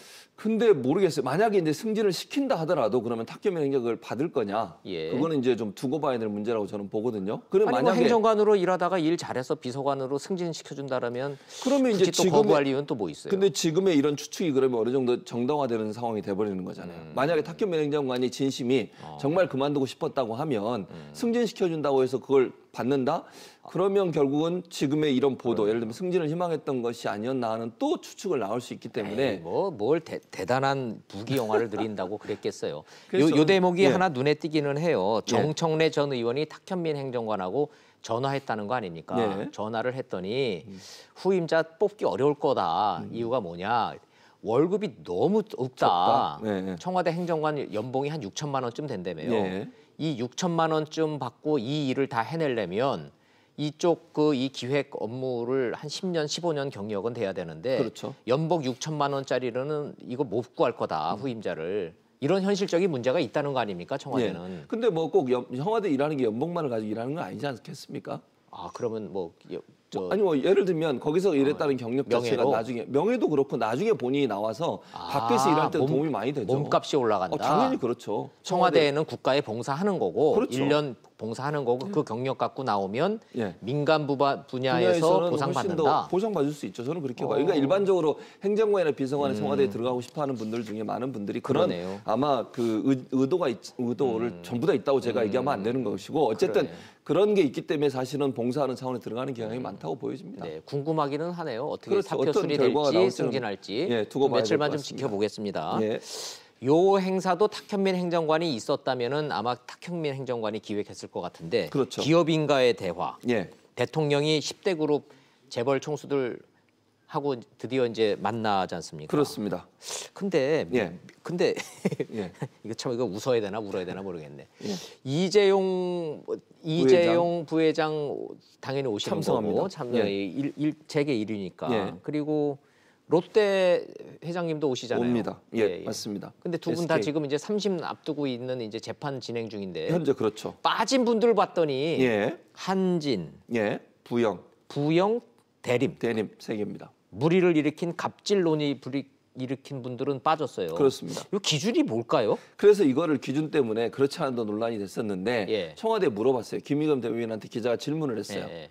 무슨 기준이냐? 예. 김의겸 대변인 답변. 이거 결정은 대한상의가 했다. 아, 청와대가 한 게 한게 아니고 예. 상의에서 알아서 했다. 그러니까 그럼 상의는 기준이 뭐였대요? 그건 모르겠어요. 언론에 보도가 안 되고 있어요, 지금. 대한상의에서는 이제 이렇게만 얘기해요. 대별 총수 초청 명단은 대한상공회의소에서 만들었는데 예. 거기서는 이런 이제 갑질행위나 횡령, 조세 포탈 또 이제 대림 같은 경우 운전기사 상습 폭행, 일감 몰아주기. 그러니까 네. 좀 이게 좀 죄질이 안 좋죠, 사실은. 좀 이제 일반인들이 볼 때 분노를 살 수 있는 그런 내용인데 뭐 쉽게 얘기해서 갑질 논란 갑질 아니에요? 논란이죠. 예. 근데 이제 박근혜 전 대통령 이제 탄핵과 관련해서 여러 가지 뭐 이제 논란이 됐던 아까 총수들 뭐 말씀하신 SK든 롯데든 아니면 삼성 같은 경우에는 정치적 정경 유착 이렇게 이제 얘기할 수 있는 부분이잖아요. 그것도 물론 잘못된 부분입니다. 근데 아마 이제 대한상의에서 제가 그냥 개인적으로 분석해 보는 겁니다. 대한상의에서 봤을 때 그거는 정경 유착은 권력의 압력에 의해서 경제 권력자, 경제 지도자들이 어쩔 수 없이 돈을 내야 되는 상황이었다고 보는 관점이 있지 않나는 생각이 들고 네. 이 갑질 문제는 사실 그것과 전혀 다른 차원의 문제 아니냐. 그렇죠. 예. 그렇게 아마 판단한 게 아닌가. 제 개인적인 그냥 생각입니다. 이거는. 예. 국민들이 보면은 사실은 답이 딱 나오는데 예. 기업인들한테 뇌물보다 더 무서운 거는 갑질이구나. 그렇죠. 네, 그렇게 예. 나오죠. 뇌물 혐의로 재판받는 분들은 뭐 청와대 가는데 지장이 없지만 예. 갑질로 뭐 그렇게 문제된 분들은 보여질 수 있죠. 청와대 못 가는 거예요. 그러니까. 예. 그러니까 청와대가 고른 게 아니라 스스로들 그 기준을 그렇게 정했다니. 정했다는 거죠. 예. 그래서 이게 조금 약간 논란이 될 수는 있어요. 근데 아예 그냥 제외했으면 좋을 텐데 아마 이제 대한상에서 그런 생각도 했겠죠. 어쨌든 네. 이 롯데나 뭐 삼성이나 뭐 이런 데는 SK 같은 경우에는 뭐 그냥 거기 빼고 가기도 좀 가기는 그랬을 애매하죠. 거고. 그리고 또 예. 이제 좀 대한상이 생각할 때 일자리 만들어내고 또는 혁신 성장하고 재계 어떤 지금 이 모임이 재계 어떤 그 요구사항을 듣는 시간이거든요. 알겠습니다. 그런데 이런 분들이 빠지게 되면 제대로 전달이 안 될 거라는 생각을 했을 가능성이 예. 있다는 생각이 이 대목에 대해서는 국민들의 민심과 함께 예. 한번 좀 심층으로 좀 저희가 좀 다뤄볼 필요가 좀 있어요. 맞습니다. 예. 자, 말씀 잘 들었습니다. 예, 고맙습니다. 감사합니다.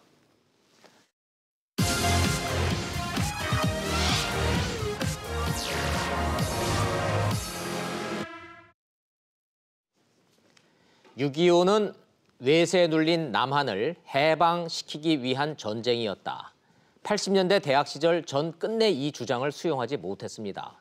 학도병으로 6.25를 겪었던 선친탓도 있었지만 논리적 역사 인식에 동의하지 않았던 겁니다.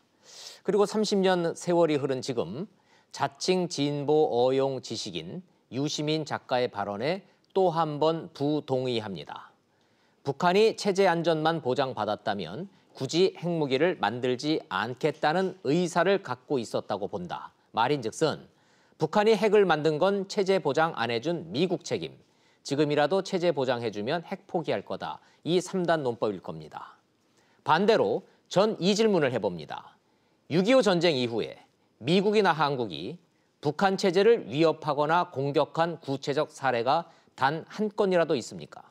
도끼 만행, 칼 폭파, 천안함 폭침, 금강산 관광객 피살, 김정남 암살까지 미국이나 남한의 소행으로 드러난 것이 있었냐 이겁니다. 북한의 체제를 위협하는 건 스스로의 3대 독재 세습이었고 그 체제 유지를 위해 핵 만든 겁니다. 이 명제에 그 어떤 거짓이나 과장이 섞여 있습니까? 그럼에도 불구하고 전쟁보단 대화가 현실적 대안입니다. 좀 들어주고 핵 포기 유도합시다. 그렇다고 한미동맹 흔들리는 거 아닙니다. 정부는 이런 현실적 대안을 갖고 접근하는데 소모적인 북핵 책임 논쟁을 불러일으키는 건 지식인의 도리가 아니라고 생각합니다. 직설 마칩니다. 시청해 주셔서 고맙습니다.